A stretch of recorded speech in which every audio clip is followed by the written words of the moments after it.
Look, I've always said I don't care where you watch me. I'm just glad that you tune in. If you're watching on Rumble, great. If you're watching on YouTube, great. If you're watching on BitChute or Odyssey, great. Twitter, great. Gab, True Social, Minds, great, great, great. I'm just glad to be able to talk to you and engage in a conversation with you daily. Now, Rumble, however, in this particular case, is under what is very clearly an orchestrated attack from, people like Nandini Jammy and other corporate media. And they're going after their advertisers. We saw, Burger King allegedly dropped Rumble. And I don't know, like, again, wherever you're watching, you may not know this may not be able to weigh in on this. But as, somebody who watches videos on Rumble and have for years, I have literally never once seen a Burger King ad. Yet there was some sort of, major headlines over the weekend that Burger King had pulled ads from Rumble. This is an op. This is, maybe I'm wrong. Maybe Rumble had bought, or Burger King had bought like one ad one time somewhere, right? But it's an op. They're trying to make it seem like it's a big deal. So this loser, Nandini Jammy, who's gone after Tim Pool and, all sorts of other people, who runs a company called Police My Ads or something like that. Check My Ads HQ, right? It's her entire career. I mean, this is a really sad existence, but it is her entire career to police, to whine and complain to brands should they dare to sponsor the wrong type of person. Now, I can be fairly certain that Nandini Jammy has never contacted Nike to complain about some groomer, hypothetically, on TikTok getting ads, right? We know that these are one direction, right?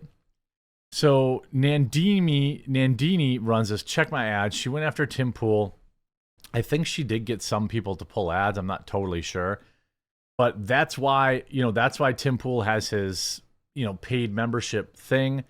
That's why, when I'm on Rumble, I like to encourage people. There's a little join button down below the video. And you click that and it opens up an option to support, which is supporting me on Locals.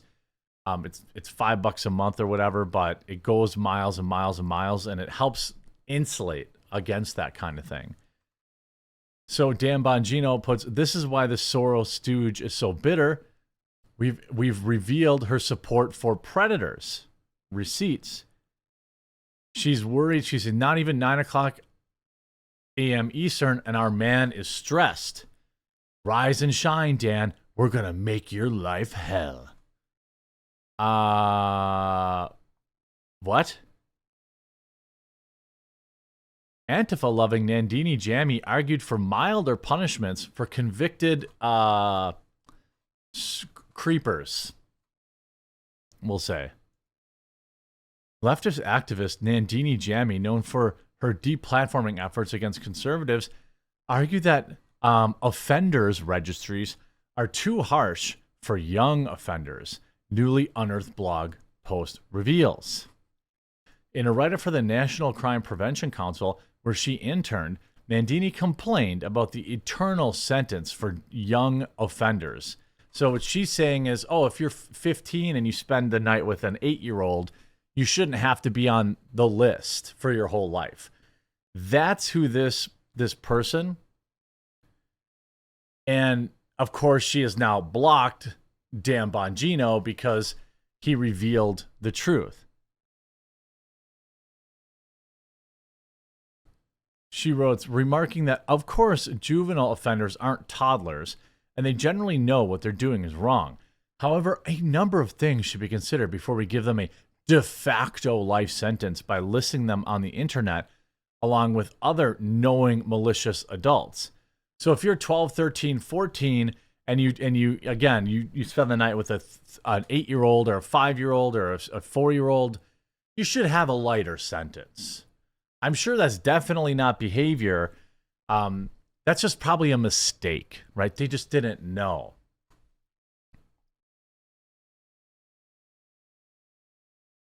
While one might be inclined to assume that Nandini, like many others who oppose overly pernicious offender laws that criminalize, two teenagers hooking up, for example, Nandini goes much further than that, citing a rare case involving a 4th grader.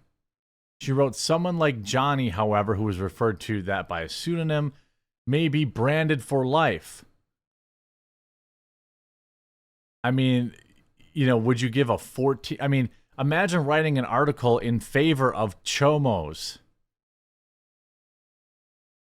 That's who's, and then you look at all of these. Oh, I don't know if Dan, I need to have Dan on for sure. You see, Google is actively trying the shadow State Department. You're right. Google. Why is Google colluding with 2 pervs, Claire Atkin and Nandini Jammy, to censor people for revealing predators? Teenagers, if you want to read a book that is banned in your school library because it features spicy identity as prominent subject, DM me and I will buy it and order it for you for a safe location.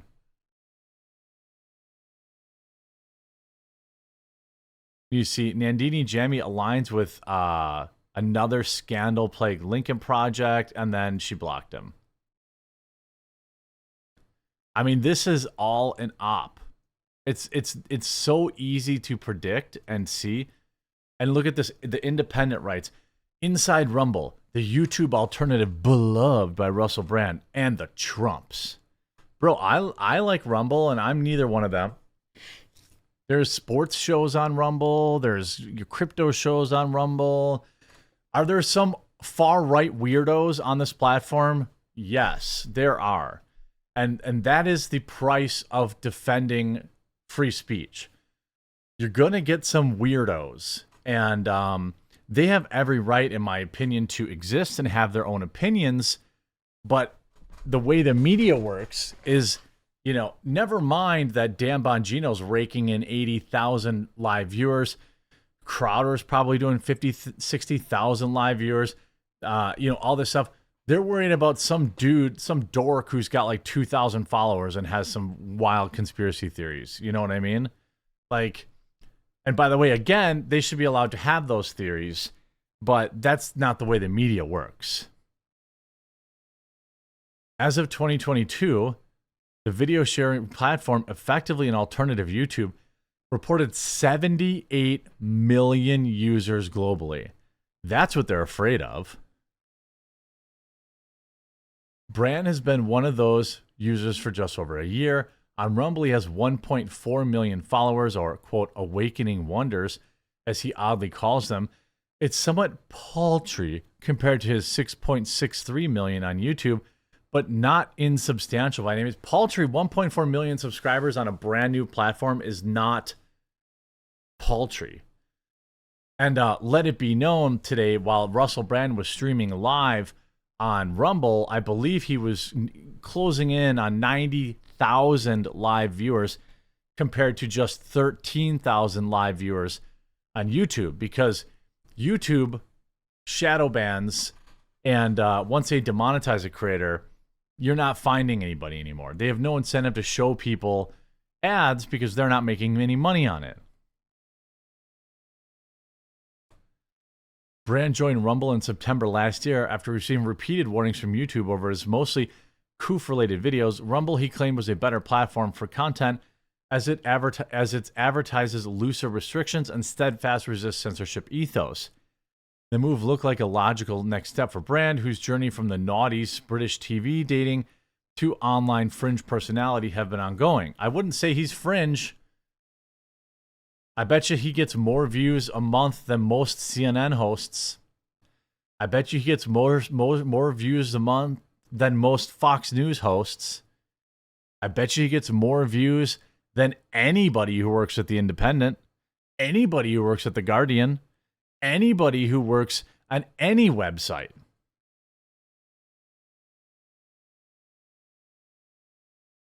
But firms pull ads from Rumble platform over Russell Brand videos. Again, this is literal like fake news. Burger King, ASOS, and HelloFresh remove ads from the site in the wake of claims about the comedian. I can't tell you if I've ever seen an ad from any of these companies. Burger King in particular, I have definitely never seen an ad, and I've never seen somebody do an ad read for Burger King. In fact, I've never even seen one. Never even seen one on YouTube. I mean, I've seen Burger King ads on YouTube, of course. So, I mean, you have all these, mainstream media outlets. They pick Trump, Alex, Brand, and Tate. I don't care if you don't agree with their opinions. I'm glad that they have a platform that won't ban them because the media has a meltdown about it. And what's going to happen is these hit pieces, these attacks are going to get way worse in the next 6 months because Rumble is going to be where it's going to draw tens of millions of new users probably during the election cycle, because you can't find any real information on YouTube. It's all buried underneath CNN and Fox News. Nobody trusts those people anymore. Now, not being Fox News, not being CNN does not inherently mean you are correct, but nobody trusts them. And these these people, these losers like Nandini, right? Again, this is somebody who gets 200 likes on a tweet, 180. I mean, this is somebody with no power. Imagine waking up every morning and this is your life. When does this cross line into defamation? Do you think you might have to sue him? We feel a better use of our time would be to simply put him out of business. Talking about Dan Bongino. Put him out of business. Pretty sure this loser hasn't really had many big wins. She's gotten a few advertisers to drop people from like Tim and other people. But yeah, these people don't have as much power now as they used to because you have freer speech places like X, BitChute, Odyssey, Rumble. There's lots of options and people are looking for them. And that's what makes traditional media so scared.